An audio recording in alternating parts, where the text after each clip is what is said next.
a doctor turned entrepreneur, a teacher turned artist, a lawyer turned writer. sentence ကဘာပြောရလဲဆိုလို့ရှိရင်သူကအစဆရာဝန်ဖြစ်တယ်ဆရာဝန်ကနေပြီးတော့မှဒီစီးပွားရေးလုပ်ငန်းရှင်အဖြစ်သူက career change လိုက်တဲ့သူလို့ပြောတာအစကဆရာဝန်အခုစီးပွားရေးသမားနောက် sentence ခုကလည်းဘာလဲဆိုလို့ရှိရင်အစကသူကဆရာကျောင်းဆရာပေါ့ a teacher turn artist နောက်ပိုင်းသူကအမှုပညာအလုပ်ကိုလုပ်သွားတယ်အစကကျောင်းဆရာဖြစ်တယ်နောက်တော့သူကအဲ့ဒါအမှုပညာရှင်ဖြစ်သွားတယ်ပြီးတော့a lawyer turned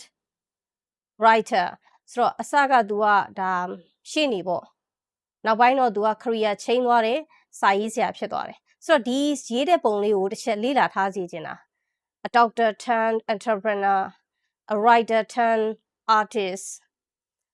a doctor turned singer songwriter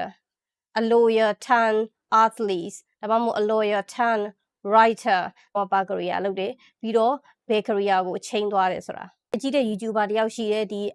Ali Abdul ဆိုတာသူကအစ Cambridge ကနေပြီးတော့ဒါသူက medicine လေ့လာပြီးတော့သူကဆရာဝန်အဖြစ်နဲ့လုပ်ကိုင်နေနောက်ပိုင်းမှာသူက entrepreneur အဖြစ်နဲ့သူပြောင်းလဲသွားတယ် YouTube မှာ video တွေလုပ်တယ်တင်တယ်ဆိုတော့သူဒီ a doctor turned entrepreneur မြန်မာပြည်မှာဆိုလည်းအများကြီးပဲဆရာဝန်အဖြစ်ကနေပြီးတော့ artist တွေဖြစ်သွားတော့မှဖြူဖြူကျော်သိန်းတို့ပြီးလို့ရှိရင်ဒီရှစ်သူဝေတို့အစောကြီးအရင်တော့ဆိုသူတို့က